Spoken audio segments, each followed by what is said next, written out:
代表整过来，我们4大俱乐部一定要整出来。 17的代表，17的代表了。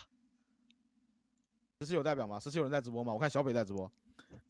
这个付之前，我先问一下，好，我到底是几号位？再好好说一遍，我们打之前到底说好了是不是我1你2他3？我们直播聊的。那我就是在后面了。你不知道陈一楠有多忙，都挺忙。我只能跟你说，陈一郎就是他真的很忙，他感觉他哪都要管，但是他又不知道他在忙什么。他好忙啊，兄弟，他比小五都忙，但是他又没帮小五忙，懂吗？小五也很忙。我呢，我是不忙的那个。我俩说实话吸他凉水了，真的。哎，还有你这波老子22分钟，你这个逼啊，你 P90，你说 P90你玩完，我一回头的时候你就说，哎呦你没玩我玩了，我操！我看你们都跑过去了，我等了你们一下，你们有没有说话？你也太快了这一下。不是，你这时候跟我说你要玩，我就会把枪给你。我是那种，我你都掏上了，肯定我就对啊，那不就是得了嘛？但我确实等了一下，我是等了一下吧。对，这只是个小插曲，小插曲，别急，我们直接进入到上山。被那个热门队趴着的。我操，这个太夸张了，兄弟！对，有点夸张了。这里可以吧？有点夸张了。我当时我在现场看的，兄弟。这把没问题吧？我操，这把太夸张了。那这波被你们给上江了。就这波，你看，打残了，队友直接往那边冲啊！冲啊！当时，嘎子伟在离左边，你右侧身不就只打到他了？你右侧身不就只打到他了？这波咋了吗？就是打了那一个人打完了，不是被他拖了很久，这把打好了能吃鸡。就是左哥这波打了，嘎子伟直接冲上去把他补了，把他扶起来，4个人打圈圈，有机会吃鸡的，被他打了2、3个。你说我没报精准点，我说不是，主主要是被这个热本队他有点抽象，他趴着呢，他活了很久，至少活了几分钟。怎么办？我能插掉吗？可是你当时就没掐雷啊！我他妈一看我说你插着了呀，大哥，你看我，我先架枪了一下，来，这波有点，说实话，我刚找到了，嘎子伟确实应该就是站左哥后面。有没有？你是不是先压出去打他？你是后套雷了？是我就直接拉上去补枪了。拿P90架了一回啊！对啊，被拖太久了，本来4个人活的打圈圈的呀，这波把热门队杀了，跟美国队打一架，打赢了吃鸡。没枪。有点红了，真的这波。你带入我红不红呢？你带入下我，也很红，你知道吗？这波。你没5让枪，你红啥呀？这嘎子威，你左哥带你飞乱杀，你还搁这指点他，还敢让他背锅？心里没点低错了，真的。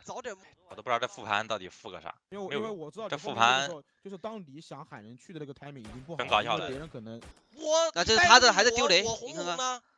你带入下我，你知道吗？那这波还趴着的，还没5让枪，你红啥呀？你看还被炸了一个，啊被美国队打了。哎，嘎子伟靠右边打就行了。我说实话，右边是队友，他没必要去左边。我说右边围墙，你再听一遍。被这一个人拖完。对啊，这种听枪声都听得出来呀，我感觉啊。他的一标一直在枪声听出来，我操，第一波就该给他杀了。啊，第一波就是左个倒的一瞬间冲上去啊。左个倒的一瞬间。对，冲上去把他杀了，把他扶起来，4个人就活了。打好能吃鸡。看得出来，我左哥。比上一回玩的还难受。对啊，他左哥就住第3天，他玩爽了。我这种如果冲第一个鹤群没补上枪，今天晚上鹤群吃不上饭了。然后我觉得这最基本的，你知道吧？这最基本的，这属于卖队友了。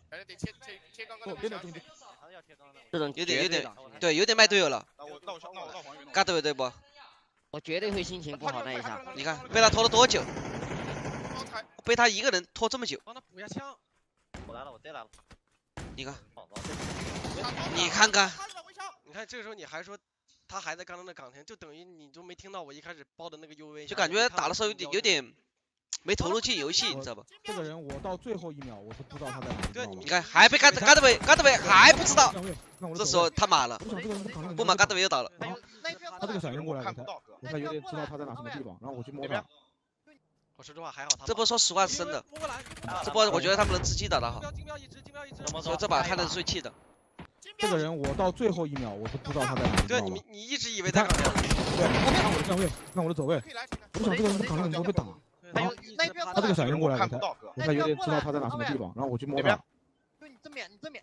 好的。我说实话，还好他马了。这个因为摸过来，还好他马。让我这个太经典了呀！每个队伍都复盘的时候都这样的，这样的。想过，想过。然后我不是还说了吗？之前想过打这里，全是马后炮，我操！我说，哎，别说，我们队还真没有啊。我最讨厌马后炮了。确实有的。这波压力一下特别大。这不就是没决策吗？当局没谁事。要么打，要么扎，要么等死。我当时就在把这场这么打，但是这个是马后炮，因为。圈接还行，确实啊，你也知道圈接回来。但是这么打，我们1圈更优不是吗？就是1圈我们这么打更优势，不是？我们1圈这么做肯定是比我们这把接近女神要更好的。不是你这个时候你没感觉你的情绪就不对劲了，什么的，我知道你很难受，什么东西不提前说好，那就是很难。只是你们。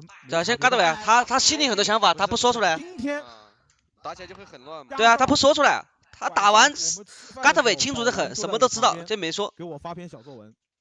我今天已经不想屌你们了，我就要这么打，我觉得这么打是对的，我就这么打，我也不管你们怎么想的了，我不在乎你们的看法了，你们爱跟我就跟我，不跟我我也要这么打。所以因为这把你们说要和，我当时心里想的是我和你妈，我说你们要和你们和，反正我不和，你小五就算回去了，我也一个人踩这就完了，我就要把这个马路控死。你看，我这马路就完不了。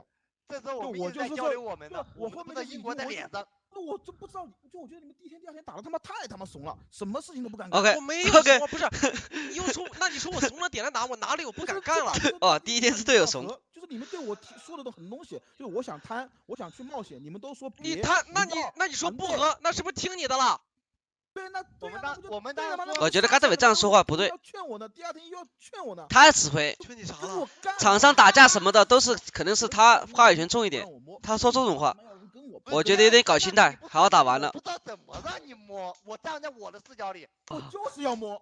你看，你说不清我不是你还说了一句话，你在问我们1拳打架是不是很傻逼？我们3个人都说很傻逼，很傻逼。对啊，但是我还是我们也说了，就是你有你的想法可以说出来，我们还会支持你，尽管你甭管我们理不理解这个东西。我会被影响的。对啊，我就不问，我就直接告诉你们，我想他想说这种，我也不跟你们解释了，他直接跟队友说，我们就这么打，我们打凶一点，打凶一点，你们有打架的想法，你跟我说，是吧？嘎德伟应该这样说，可以啊，他直接说队友怂，只能说不好听。你说你想打架，觉得队伍整个你是指挥，你觉得整个队伍比较怂是吧？就跟队友说哪里有机会去打架，大胆跟我提，不就好了？看到了不是吗？你说你们有打架思路提给我，我同意就去打，或者你们觉得很确定很有信心的叫我过去打，不就好了？这不就解决了？他觉得队友怂也不说出来，就想按他自己思路打。交流了吗？哪一波？哪一波？我只是客观评价，好吧？武博说真的，站3方的角度说话，好吧？客观的评价。把自己队友我站他们双方，就是他们各方面的角度想的。呀，人家别的国家选人的真的是奔着成绩来的，咱们他妈怎么流量高怎么来。这个确实，我们球季赛有点难受了。这种对啊，这种1+1+1+1有点难磨合的。明年我感觉应该会变啊，因为我看 P12官博发了一个听取大家的意见什么的。他听取个蛋呀！是教练他圈外了，好吧？我觉得明年应该会改。站位有问题，因为我去圈里拿位置了嘛。反正看他发官博是这样的。多少斤有点圈里位置感觉都是我们空的，我当然意思就是全往外面靠了。我要封住